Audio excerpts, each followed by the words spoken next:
Radhe Radhe my devotees and my friends.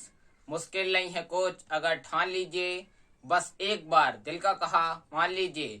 It is not difficult if you decide to do something once you accept the heart. मैं आपका GPPM Gokarna परम पूज्य महाराज आज सभी देशवासियों को आज होली की बहुत बहुत शुभकामनाएं देते हैं। होली की आप सभी को बहुत बहुत बधाई। ढेर सारी खुशियां आपके जीवन में आए और आपके जीवन में बहुत ज्यादा ये होली रंग लाए। सबसे पहले तो इस होली पर आज ही संकल्प ले लीजिए कि इतनी मेहनत करेंगे कि अगली होली तक हमारी सफलता मेहनत के रंग लाएगी और सफलता रंग लाएगी। जब हम सफल हो जाएंगे तो हमारी होली सफल हो जाएगी। आज मैं आपके बीच में आया हूं। सबसे पहले तो बताऊंगा कि होली का दहन क्यों किया जाता है। जब भगवान ने 12 रूप धारण करके हिरण्याक्ष का वध कर दिया तो हिरण्यकश्यपु भगवान का कट्टर बैरी हो गया, क्योंकि हिरण्यकश्यपु और हिरण्याक्ष दोनों भाई थे। उसने संकल्प कर लिया कि मेरे छोटे भाई को नारायण ने मारा है तो मैं तपस्या करके नारायण का वध करूंगा। जाकर मदरांचल पर्वत पर गया, तपस्या करने लगा। तपस्या से ब्रह्मा जी प्रसन्न हो गए। ब्रह्मा जी ने कहा ब्रह्म ब्रूयात, बेटा वर मांगो। उसने वर मांगा कि मुझे अजर अमर कर दो। ब्रह्मा जी ने कहा अजर अमर तो हम भी नहीं है, तुम्हें अजर अमर कैसे कर दे। तब इसने कहा कि एक काम करो कि मुझे कुछ वरदान दे दो, ना ऊपर मरूं ना नीचे मरूं, ना दिन में मरूं ना रात में मरूं, 12 महीने से किसी महीने में मरूं, अस्त्र से मरूं ना शस्त्र से मरूं। ऐसे कई वरदान मांगे। ब्रह्मा जी ने कहा तथास्तु।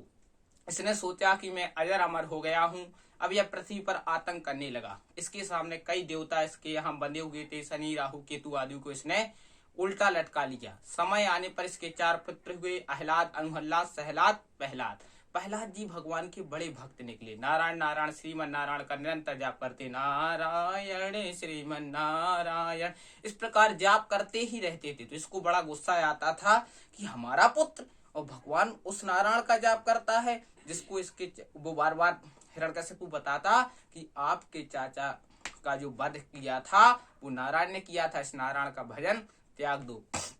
जब प्रहलाद जी ने नारायण का भजन नहीं त्यागा तो समय आने पर हिरण्यकश्यपु ने बहुत प्रयास किए। कभी हाथी को नीचे प्रहलाद को डालता, कभी अग्नि में जलाने का प्रयास करता, कभी विष खिलाने का प्रयास करता, कभी हाथियों के नीचे दबा देता, कभी पहाड़ों से पटकता। एक दिन की बात थी, इसने सोचा एक काम करते हैं कि जो प्रहलाद की भुगा है, मेरी बहन है, उसको आशीर्वाद प्राप्त है कि वो अग्नि में जलेगी नहीं। तो इसने सोचा कि उसको होलिका एक बहुत बड़ी अग्नि बनाए और अग्नि में होलिका को बिठाल दे। इसकी प्रहलाद की भुआ को बिठाल दें, उसकी गोद में प्रहलाद को बिठाल दें और एक काम होगा कि होलिका बच जाएगी और प्रहलाद जल जाएंगे। बहुत बड़ी अग्नि का ढेर लगाया गया, लकड़ियों का ढेर लगाया गया, बहुत अग्नि जलाई गई। उसके बीच में होलिका बैठ गई।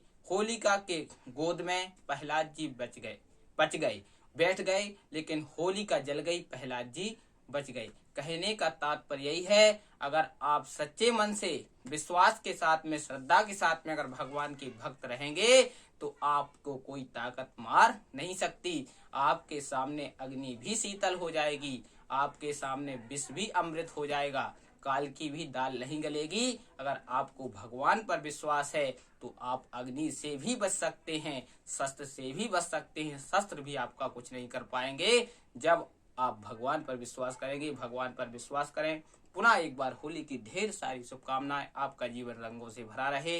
इसी शुभकामनाओं के साथ मैं गोकर्ण परम पूज्य महाराज GPPM आपसे विदा लेता हूँ। सप्ताह में 7 बार है, 8वां बार है आपका परिवार, 8वां बार आपका ठीक रहेगा तो 7वां बार आपके सुखद रहेंगे। जिसने कहा कल समय गया टल, जिसने कहा परसों बीत गए वर्षों, जिसने कहा आज उसने किया राज। प्रेम से बोलो हरे कृष्णा, राधे राधे।